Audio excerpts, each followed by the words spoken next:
Hi there, hope all of you are doing well. So far we know about ACoS and TACoS, isn't it? But what if I say there is also one more important metric called as LACoS, which can significantly impact the way you look at ads. In today's video, we are going to cover this topic at length.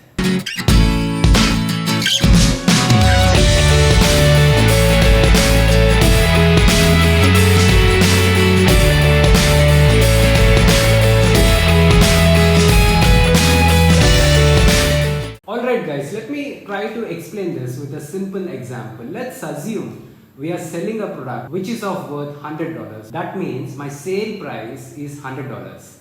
Now let's also assume that on this particular product I've got 40% gross margin, which means I've got $40 of money left for spending on ads and also to make some profit out of the business. In a regular scenario, if my gross margin is 40%, I would aim to operate in such a way that my ACoS is always within 40%. While I have 40% ACoS, you should also remember that in addition to my PPC sales, I also have certain organic sales coming in. So when I look at my blended performance, that is my PPC sales along with my organic sales, that is where you have this metric TACoS. Now here is an interesting thing. Let's assume that our customers are going to reorder the same product over and again for the next couple of weeks or next couple of months.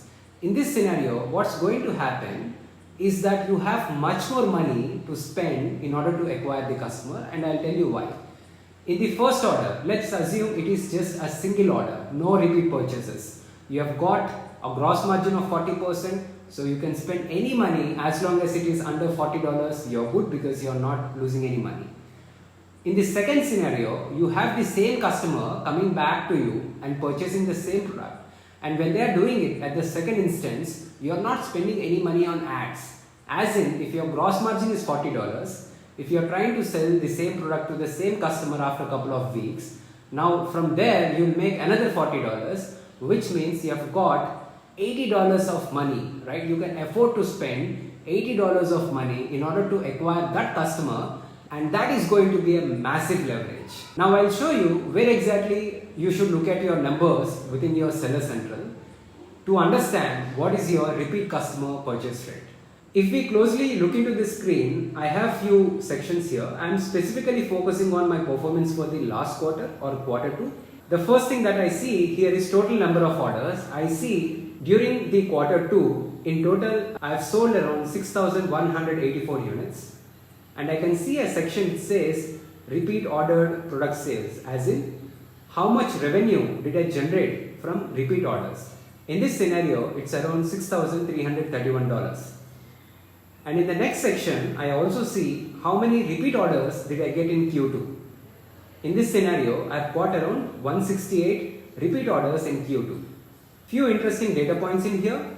Number one, Amazon also provides you what is the percentage change in terms of revenue quarter on quarter. As in, if you see here minus 3.6%, it means that in Q2 my revenue from repeat orders has gone down by 3.6%. Likewise, when you look at my sales, I also understand that my repeat orders have dropped by 5.62%, which is significantly a big number. And then if I come towards a further right, I can also see how many repeat customers did I have in Q2 and what is the percentage change. I see the number of repeat customers have dropped by 6.76% in Q2, which is a big problem or concern. And then I also see one more important metric, which is my repeat customer share. It tells me what proportion of sales are coming from repeat orders. With that context, I want to go back to our concept of LACoS. If your proportion or percentage of repeat customers is higher, it means that you are going to make more profit from the same customer, and then you have room to allocate additional budgets in order to acquire that customer because of the LACoS variable. In order to calculate your LACoS, I would give you a simple formula. Let's assume you are selling a product which has got a shelf life of 3 months. So within a year, your customer is expected to make 4 transactions, as in 4 purchases from you. Let's also assume that your gross margin is around $40. Over a period of 1 year, because customer is making 4 orders, 4 into 40, which is $160 in gross margin is what you have from this particular customer in the form of lifetime customer value. With this context, initially I can afford to spend a little more. In my first transaction, my gross margin is just 40%, which means I just have $40. But I am not looking at short term. Knowing that this particular customer is going to buy over and again, I can afford to go beyond $40 and acquire the customer. When I do that, it is not just about the first transaction. I am also securing the finances for the next 2 or 3 purchases that are going to happen in the next 1 year time frame. Alright, I hope you learned something new today. If that is the case, I request you to subscribe to my channel and also share it with your friends. Have a nice day and goodbye.